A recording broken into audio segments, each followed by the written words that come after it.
You want to make it a little lighter? You want to talk about that Druski? That Druski? Oh yeah, nah. I think one. I got a lot of respect for Druski for that, just because like it's a lot of comedians and people in his position that wouldn't dare make a skit like that for a number of reasons. For a number of reasons. One, because they are really scared of losing, um, people that kind of like fall into that I take offense to this category, like losing them as fans, as listeners, as supporters, as customers.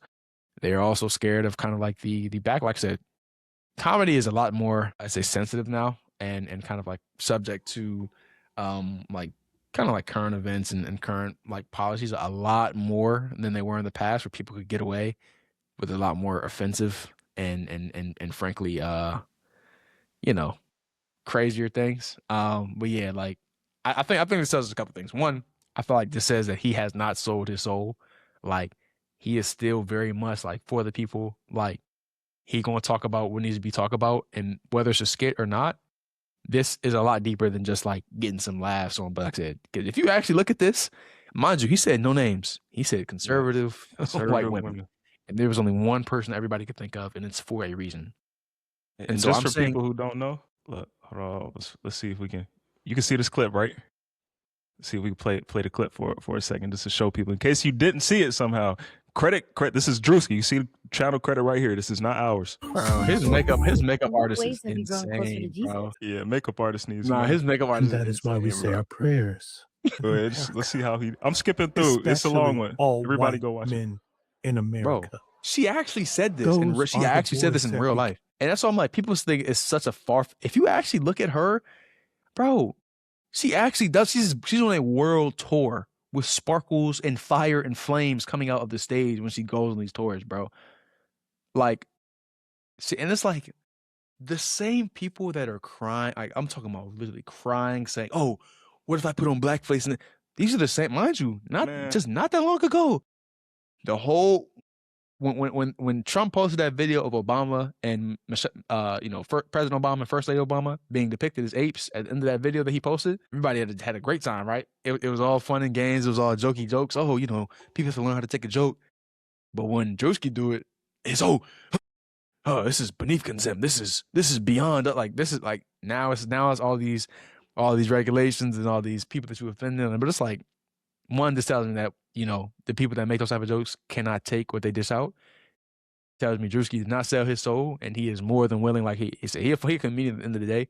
So I don't really think he cares too much about what people gonna say. But it's like it tells me he did not sell his soul. He's not someone that's gonna like just cave into political and systematic pressures just because like they're the ones that may be writing his checks. He gonna speak about the things that need to be spoken about. Yeah, like what are we doing, bro? Look. But people talk about if they put on black. Look at man, for people watching visually, man. This is, and for people who don't, look up the fight against Black Pete, a holiday blackface tradition. This is Netherlands. Yes, I understand. This is from 2015, but I just saw something a few months ago. Some countries in Europe still have these blackface minstrel show. This isn't comedy. This isn't funny. Like no one has a problem when Robert Downey Jr. was a black man in Tropic Thunder. That was funny. There's a difference between comedy and whatever this is. People talk about what if she put on blackface and blah blah blah. Yes, it would be a problem because she wouldn't be doing it to be. She'd be doing it to be spiteful. Druski's a comedian. He makes fun of black people, white people, all people. He literally dressed up and pretended to be a member of Omega Psi Phi Fraternity Incorporated for a skit. It's a black fraternity, and you gotta also understand the history behind the stuff, man. The racist history, blackface. Look up the things. People don't believe this is true. People don't believe. We talked about this in episode 1, man, or episode 2, something early on. People don't believe what they did to slaves, bro. They literally would eat them, use their skin for different things, use their hair to stuff pillows. This stuff is real. This stuff is real. And when it comes to Erica Kirk, even though he never said it was her, like Malcolm said, she seen, like, I don't know what's going on in her life. I understand her husband passed away or was assassinated. You know what I'm saying? None of that is funny, right? But if you look at her reactions to certain things and how she handles certain situations publicly, it's like it's questionable. The behavior is questionable at worst. At worst, it's questionable. Or at best. I don't either way. I'm just saying the lightest is that it's questionable. At the lightest, you can look at that. You could look at that as like something else. I'm not a psychologist.